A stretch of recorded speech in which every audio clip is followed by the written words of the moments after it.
Hello friends, आज की इस वीडियो में मैं आपके साथ चर्चा कर रहा हूँ आईसीआईसी बैंक लिमिटेड के रिजल्ट के बारे में। देखिएगा, रिजल्ट की चर्चा करने से पहले एक चीज़ मैं आपके साथ डिस्क्लोज कर दें। आईसीआईसी बैंक निफ्टी, सेंसेक्स और बैंक निफ्टी के साथ साथ फाइनेंशियल निफ्टी का एक मेजर कंपोनेंट है। और आईसीआईसी बैंक का जो वेटेज है वो इन सारे इंडेक्सेस में एक मेजर वेटेज के अंदर आता है।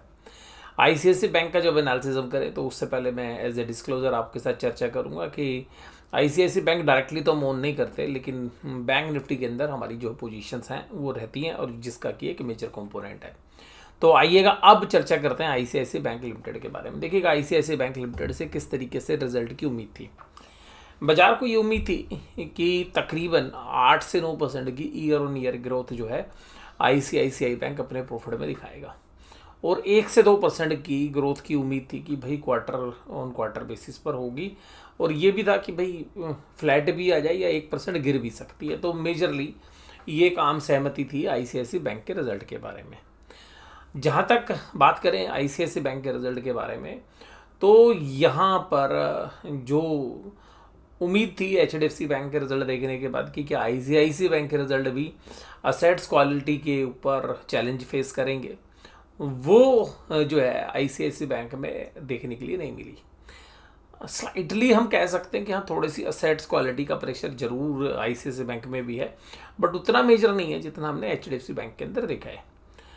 अब बात यह है कि ये जो आईसीआईसी बैंक के पिछले साल से अभी तक क्या परफॉर्मेंस रही है।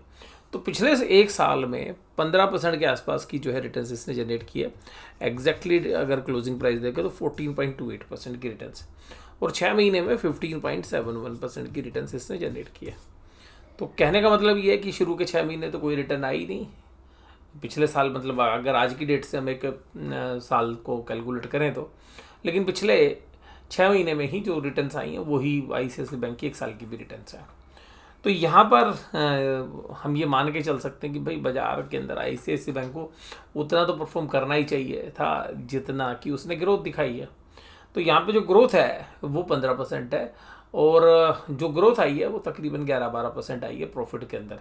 लेकिन ईपीएस में वो ग्रोथ भी नहीं है, क्योंकि ईपीएस जो है वो उससे को कैलकुलेट करने से पहले हमें ये पता होना चाहिए कि अगर साल के दौरान शेयर बढ़ जाएं तो ईपीएस घट जाती है। यानी कि प्रॉफिट की ग्रोथ हो सकती है कि 12% और ईपीएस की ग्रोथ 10% ही हो।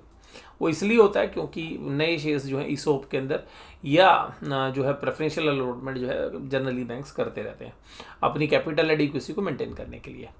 अब अगर हम बात करें यहाँ पे स्टैंड अलोन फाइनेंशियल रिजल्ट की, तो जो इंटरेस्ट रिसीव वाली जो फिगर है वो मोर और लेस सेम है, कोई ज़्यादा फर्क नहीं है।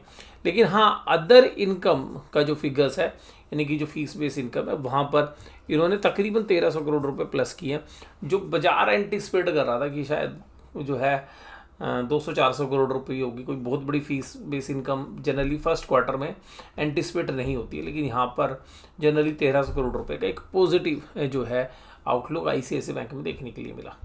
जहाँ तक इंटरेस्ट एक्सपेंसेस की बात करें वो भी मोर और लेस सेम है, और यहाँ पर एक एम्प्लॉय को सैलरी हाइक जरूर मिला है, और जिसकी वजह से तकरीबन 600 करोड़ के आसपास का जो है खर्चे आपको बढ़ते हुए नजर आए, यानी कि प्रॉफिट पे 600 करोड़ का डेंट यहाँ पे पड़ा है, और अदर ऑपरेटिंग एक्सपेंसेस मोर और लेस सेम है।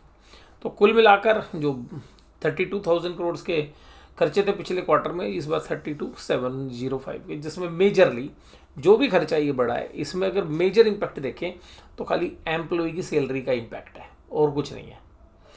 तो यहाँ पर जो इनकम में बढ़ोतरी हुई है उसमें मेजरली क्या है कि जो थोड़ा बहुत तो इंटरेस्ट है, लेकिन बेसिकली अदर इनकम्स की फिगर्स ने कंट्रीब्यूट किया। तो इनकम साइड में 1300 करोड़ अदर इनकम्स की वजह से बढ़ते हुए नजर आए हैं, और एक्सपेंसेस में जो 600 करोड़ रुपए बढ़े हैं वो ज़्यादातर एम्प्लॉय की सैलरी बढ़ने से है।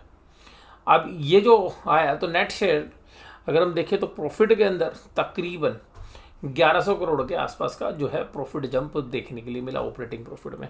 अब ये 1100 करोड़ के आसपास का जो प्रॉफिट जंप है ये बाजार को अच्छा लगेगा, क्योंकि ये जो प्रॉफिट का जंप आया है, ये जो 1100 करोड़ रुपए आए हैं, ये बाजार ने फ्लैट उम्मीद की थी कि भाई 2 या 3% ज़्यादा से ज़्यादा बढ़ेगा, और ये अगर हम देखें कि 5-6% के आसपास बढ़ता हुआ है तो बाजार इसको पसंद ही करेगा।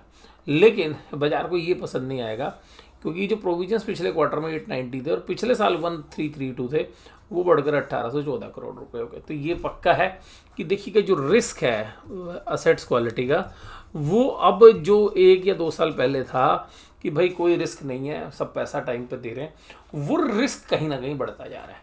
वो यहाँ पर प्रोविजंस के फिगर से भी आपको देखने के लिए मिलेगी। बाकी सारा रिजल्ट आपको आईसीआईसी बैंक का रिजल्ट ऐसा लगेगा जैसे कि पिछले क्वार्टर से कॉपी कर दिया है। यानी कि आप असेट्स को देखेंगे, देखिएगा अगर आप एनपीए को देखेंगे, ग्रोस एनपीए को, आपको सेम लगेगी। नेट एनपीए को देखोगे तो स्लाइडली हायर साइड है। और बेसिकली अगर आप कैपिटल एडिक्वेसी भी देखोगे तो मोर और लेस सेम सी लगेगी आपको। इक्विटी शेयर कैपिटल में थोड़ा इसोप से में जो है वैल्यू बढ़ जाती है। तो कुछ ऐसा लगता है कि जो कैपिटल रिडम्पशन रिजर्व तो रहना ही सेम है, और टोटल डेट टू जो टोटल एसेट्स है वो भी मोर और लेस उसी के आसपास है। तो कोई बहुत बड़ा चेंज नहीं लग रहा है। ऐसा लग रहा है कि पिछला रिजल्ट ही जो है सेम उसी के इर्द गिर्द जो है पिछले क्वार्टर के रिजल्ट के आसपास है। तो यहाँ पर ये जो प्रोविजंस बढ़े हैं ये तकरीबन 1000 करोड़ के आसपास है। तो उससे ये जो प्रॉफिट है वो जो 1100 करोड़ के आसपास का, तो उसमें से ज़्यादातर प्रॉफिट साफ हो गए। जो 100-150 करोड़ रुपए बढ़े हैं वो जो है आपके सामने यहाँ पे स्क्रीन पे नज़र आ रहे हैं। उसके बाद सरकार को टैक्स देने के बाद जो प्रॉफिट पिछले क्वार्टर में था 12,629, इस बार हो गया 12,768। तो जो सेम है जो पिछले क्वार्टर में था। तो जैसी उम्मीद थी उसी के हिसाब से स्लाइटली जो है प्रॉफिट थोड़े से ज़्यादा ही आए हैं, 200-250 करोड़ रुपए के एडिशनल प्रॉफिट ही आए हैं आईसीआईसीआई बैंक को। तो ये जो चीज़ है ये बाज़ार को पसंद तो आनी चाहिए, लेकिन एक चीज़ जो है वो ये है कि आईसीआईसीआई बैंक करेक्ट नहीं हुआ है। तो आईसीआईसीआई बैंक ऑलरेडी अपने लाइफ टाइम हाई के आसपास ट्रेड कर रहा है, और जो रिटर्न्स जनरेट किए पिछले 1 साल में उसके सामने अगर ग्रोथ देखी जाए तो वो थोड़ी सी लोअर साइड में 2.5-3%। तो मुझे ऐसा लगता है कि इसका जो प्राइस एक्शन होगा वो शायद आपको ऐसा देखने के लिए मिले कि भाई 2% प्लस माइनस। तो मैं इसको न्यूट्रल मान रहा हूँ कि मुझे लगता है कि इस रिजल्ट का ना तो कोई बहुत बड़ा इम्पैक्ट आईसीआईसीआई बैंक में आना चाहिए और ना ही कोई नेगेटिव इम्पैक्ट आना चाहिए। तो मेरे लिए न्यूट्रल रिजल्ट है, जैसा उम्मीद कर रहे थे उसी के इर्द गिर्द है। प्रॉफिट थोड़े से बढ़े हैं, वो एक पॉजिटिव हो गया। तो जो प्रोविजन ऑन असेट्स है वो थोड़ा सा बढ़ गया, एनपीए वाला वो थोड़ा सा नेगेटिव। तो दोनों न्यूट्रलाइज है, कोई भी बहुत बड़ा चेंज नहीं है। इसके अलावा देखिएगा जैसे मैं कह रहा था कि कॉपी पेस्ट लग रहा है। अब रिटेल बैंकिंग का प्रॉफिट एक जैसा सा है, होलसेल बैंकिंग का प्रॉफिट मोर और लेस एक जैसा है। ट्रेजरी इनकम हालांकि 2000 करोड़ से ज़्यादा का प्रॉफिट आया है, लेकिन बाकी जो आपको रिटेल बैंकिंग में जो रेवेन्यूज़ है वो सेम मिलेंगे। सॉरी, मैंने प्रॉफिट बोल दिया, रेवेन्यूज़ है ये। और अगर प्रॉफिट की बात करें तो रिटेल का प्रॉफिट थोड़ा सा कम होता हुआ नजर आया। रिटेल ने यहाँ पर भी डेंट डाला है, यानी कि जो डेंट है वो रिटेल के अंदर हर जगह देखने के लिए मिल रहा है। जो प्योरली रिटेल बिजनेस वाली ऑर्गेनाइजेशंस हैं, जो रिटेल लैंडिंग करती हैं, चाहे वो एनबीएफसी है चाहे वो बैंक्स हैं, वहाँ पर आपको एक बार ध्यान रखना चाहिए। यानी कि आप किसी भी एनबीएफसी के अंदर या किसी भी जो बैंक्स के अंदर निवेशित हैं जिसमें कि एक रिटेल सेगमेंट में लोन दिया जा रहा है, वहाँ से थोड़ा सा आपको एक कॉशियस व्यू रखना चाहिए। और मुझे यहाँ पे नज़र आ रहा है कि देखिएगा बजाज फाइनेंस के ना परफॉर्मेंस जो प्रोविजनल डेटा था बहुत ही बेहतरीन थे, बट मुझे लग रहा है कि जिस तरीके से एनपीए की समस्या बढ़ रही है रिटेल सेगमेंट में, मुझे लगता है बजाज फाइनेंस भी असेट्स क्वालिटी के फ्रंट पे नेगेटिव सरप्राइज कर सकता है। दूसरी बात ये कि आईडीएफसी फर्स्ट बैंक ने भी होलसेल बैंकिंग से कहाँ पर शिफ्ट कर लिया है, रिटेल की तरफ जो है मोर और लेस वो जो है ज़्यादा फोकस्ड है कि भाई रिटेल या छोटे पॉकेट साइज़ के जो लोन है वो देने हैं। उनके लिए भी एक चैलेंज हो सकता है इस क्वार्टर रिजल्ट में। इसके अलावा बहुत सारी ढेरों एनबीएफसीज हैं जो रिटेल सेगमेंट को कैटर करती है, वहाँ पर आपको एक बार ज़रूर से ज़रूर क्लोजली उनके प्रोविजनल डेटा को देखना चाहिए कि वो तो प्रोविजनल डेटा में तो देखिए 10-15-20% की ग्रोथ आती है एनबीएफसीज में स्पेशली, लेकिन वहाँ ध्यान ये रखना है कि जब बैंकों को ये एनपीए की समस्या आ रही है, ये जो प्रॉफिटेबिलिटी इनकी गई है वो रिटेल बैंकिंग में गई है और प्रोविजन जो बढ़ के आया है पिछले क्वार्टर से, वो रीज़न किस चीज़ का है, वो रीज़न रिटेल का है। तो जो मेजर डेंट है वो इस समय पर फाइनेंस के धंधे में रिटेल की रिकवरी का है। होलसेल बैंकिंग में मोर और लेस सेम है, थोड़ा सा स्लाइटली 100-150 करोड़ रुपए कम है, लेकिन वो ज़्यादा इम्पैक्ट नहीं करता। ट्रेजरी इनकम में भी जो है तकरीबन 1800 करोड़ के आसपास ये बढ़ के आया है। तो सब कुछ बहुत ही बढ़िया है, यहाँ पे कोई दिक्कत नहीं है, बाकी सब सेम है। जो दो चीज़ें निकल कर आई हैं वो ये निकल कर आई हैं कि बैंक जो है बाकी जगह तो सही परफॉर्म कर रहा है, एक रिटेल में एनपीए की समस्या हमें लग रही है इस फाइनेंशियल रिजल्ट से, क्योंकि रिटेल का जो प्रॉफिट है वो कम हो रहा है, और सिमिलरली वो प्रॉफिट के साथ साथ रिटेल के अंदर सेल तो कांस्टेंट है, यानी कि रेवेन्यू तो कांस्टेंट है, लेकिन प्रॉफिट में डेंट पड़ रहा है, और जो प्रॉफिट में डेंट पड़ रहा है उसका जो प्रोविजन बढ़ रहा है वो रिटेल सेगमेंट की वजह से बढ़ रहा है। तो ये है इसका नटशेल। और अगर कंसोलिडेटेड बेसिस पे देखें तो वो आपको नजर आएगा कि ईपीएस घटकर आ रही है पिछले क्वार्टर से, 19 रुपये 11 पैसे से 19 रुपये 2 पैसे हो गई है। तो यहाँ पर भी हम ये कहेंगे कि कोई ग्रोथ जो है नहीं है यहाँ पे पिछले क्वार्टर से इस क्वार्टर में। तो एक कांस्टेंट नंबर्स हैं। अगर प्रॉफिट बिफोर टैक्स देखेंगे तो यहाँ पर 11.4% के आसपास की ईयर ऑन ईयर ग्रोथ है, और इसके अलावा कोर ऑपरेटिंग प्रॉफिट देखेंगे तो ईयर 13% है, प्रॉफिट आफ्टर टैक्स को देखेंगे तो 15% है। सब अच्छा लग रहा है, इसमें कोई दिक्कत नहीं है।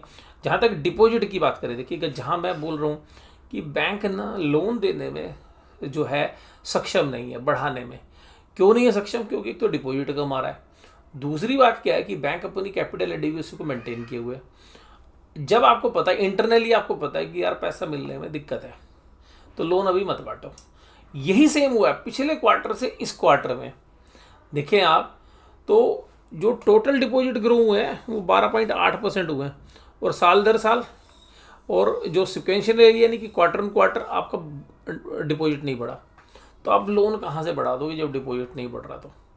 तो ये जो एक रिस्क है कि भाई डिपॉजिट नहीं आ रहा आपके पास, तो जो डिपॉजिट वाली जो दिक्कत है वो यहाँ पर देखने के लिए मिल रही है। तो टोटल जो डिपॉजिट है वो पिछले क्वार्टर में और इस क्वार्टर में सेम रहे हैं।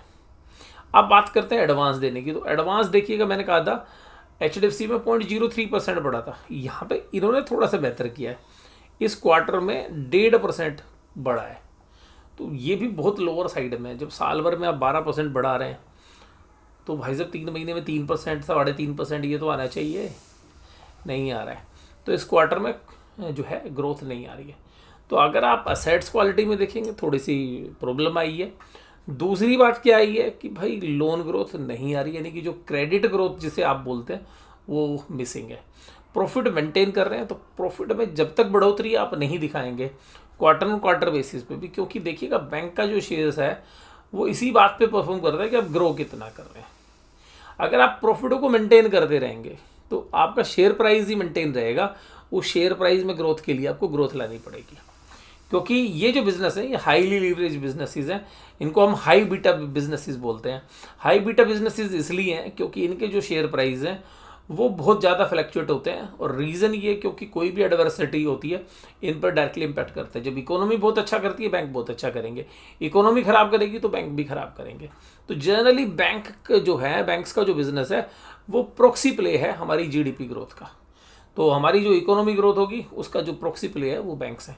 तो अगर जीडीपी में भी स्लो, अगर कुछ पेस से काम होने शुरू होगा तो सीधी सी बात है कि लोगों की अर्निंग कम आ रही है, लोग बैंकों का पैसा देना छोड़ देंगे या कम देंगे तो एनपीए बढ़ जाएगा। दूसरी बात है लोन लेंगे ही नहीं भाई जब ग्रोथ ही नहीं दिख रही। तो तीसरी बात है कि जब सेविंग ही नहीं होगी यानी कि ग्रोथ ही नहीं है तो लोग डिपॉजिट भी कम करेंगे। तो अल्टीमेटली अच्छे समय में बैंक बहुत अच्छा करते हैं जब इकोनॉमी अच्छा कर रही होती है, और जब इकोनॉमी थोड़ा सा खराब करना शुरू कर देगी तो यहाँ पे देखने के लिए मिलेगी। जो बात मैं हमेशा बोलता हूँ कि होलसेल जो प्राइस इंडेक्स है उसमें अभी आपने देखा कि महंगाई बहुत ही नीचे आ गई, लेकिन उसका कारण नहीं जान रहे आप। वो आप ही सोच रहे हैं कि भाई चीज़ें सस्ती होगी। सस्ती क्यों हो गई? क्योंकि डिमांड नहीं आ रही है पब्लिक की तरफ से। तो जो मिडिल क्लास है उससे अगर आपकी डिमांड नहीं आएगी तो ये पक्का है कि भाई प्राइस बढ़ेंगे नहीं। तो वो एक रीज़न है जो होलसेल प्राइस इंडेक्स में, जो रिटेल की यहाँ पे प्रोविजनिंग में भी दिख रहा है और जो लोन ग्रोथ है उसमें भी दिख रहा है। तो जो बड़े बैंक्स हैं वो आपको इंडिकेट कर रहे हैं यहाँ पे। अब नेट इंटरेस्ट मार्जिन की बात करें तो वो भी आप जो है मेंटेन नहीं कर पाए। पिछली बार 4.41 था, वो 4.34 है। तो जो रेट ऑफ इंटरेस्ट कटा है उसका इम्पैक्ट अभी नहीं आया, तो उसका भी 2 क्वार्टर के बाद आएगा। और देखते हैं तब तक जो है सिचुएशन किस तरीके से रहती है इन्फ्लेशन की। कॉस्ट ऑफ डिपॉजिट भी हालांकि देखिएगा नीचे की साइड आए हैं, क्योंकि रेट ऑफ इंटरेस्ट घटे तो 5% का जो कॉस्ट ऑफ डिपॉजिट था, जो पैसा ले रहे थे उस पर 5% का एवरेज इंटरेस्ट दे रहे थे, वो 4.85 है। बुक वैल्यू की बात करें तो शेयर देखिएगा 429 रुपये पे। इसको आप ऐसे कैलकुलेट करिए, 429 को रिटर्न ऑन असेट्स जो एनुअलाइज है उससे मल्टीप्लाई कर दीजिए, आपको एग्जैक्ट वैल्यूशन आ जाएगी इसकी फेयर वैल्यू क्या होनी चाहिए। तो देखिएगा हम रिटर्न ऑन असेट्स की रेशियो देखते हैं, तो रिटर्न ऑन असेट्स की रेशियो है 2.44 इस क्वार्टर की। तो मोटा मोटी वैसे तो 2.5 के आसपास ही, पिछली बार 2.52 था, तो वहाँ पे हल्का सा निराश किया है क्योंकि वो थोड़ी सी घट के आई है। अब अगर यहाँ पे 2.5 से भी मल्टीप्लाई कर दें हम, 2.5 से भी मल्टीप्लाई कर दें तो ये जो भाव आते हैं ये 1075 रुपये के आसपास आते हैं। तो ये जो भाव है इन प्राइस के नीचे ICICI बैंक बहुत ही चीप कैटेगरी में आ जाएगा, यानी कि वहाँ पर जो बहुत कम रिस्क लेने वाले ट्रेडर्स हैं वो भी इस तरीके के शेयर्स को खरीदते हुए नजर आएंगे। तो वो यहाँ से तो अभी 300 पॉइंट जो है तकरीबन 28-30% ऊपर है वो प्राइस है। तो बट एक फेयर वैल्यूशन निकालने का तरीका बता रहा हूँ आपको बैंकों की। नेट असेट्स वैल्यूशंस जब हम निकालते हैं तो सबसे बड़ा तरीका क्या है कि आप उसको रिटर्न ऑन असेट्स को जो एनुअलाइज है उसको बुक वैल्यू से मल्टीप्लाई कर दो, उसकी फेयर वैल्यू आ जाती है।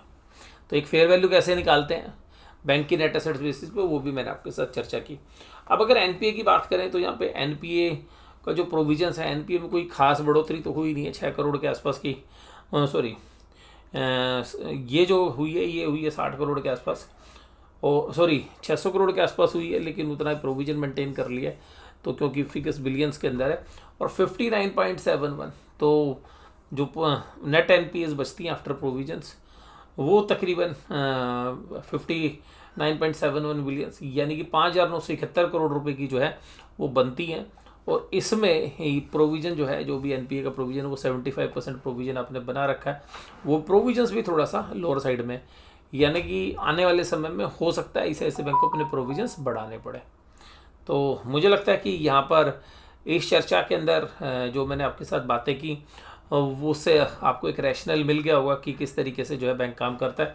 यहाँ पे देखिएगा एक चीज़ बहुत अच्छी है इनके इस बैंक में कि जो पर्सनल लोन है या अनसिक्योर्ड लोन्स का जो पोर्शंस है वो थोड़ा सा लोअर साइड में, जो कि HDFC बैंक में कहीं ज़्यादा है।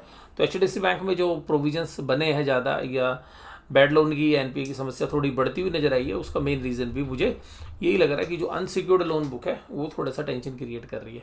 और इसीलिए मुझे लगता है कि IDFC फर्स्ट बैंक या बजाज फाइनेंस जैसे जो ऑर्गेनाइजेशंस हैं उनको भी जब आप उनके फाइनेंशियल्स देखेंगे तो इस तरीके के चैलेंजेस NPA वाले आने की संभावना जो है रह सकती है।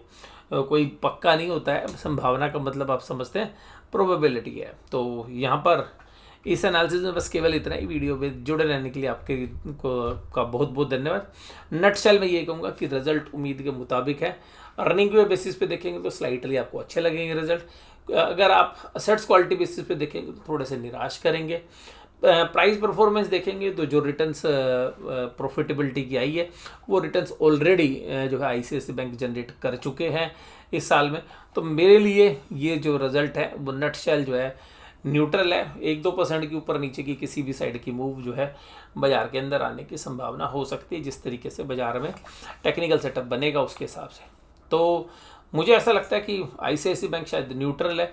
HDFC बैंक में मुझे चांसेस लगते हैं कि 2% या उसके आसपास जो है या इससे ज़्यादा भी जो है बाजार नेगेटिवली रिएक्ट कर सकता है HDFC बैंक के साथ, जबकि 5 रुपये का डिविडेंड आया HDFC बैंक में और साथ साथ जो है बोनस भी है। लेकिन उन सब के बावजूद जो चीज़ें हैं वो मैं आपके साथ डिस्कस कर रहा हूँ।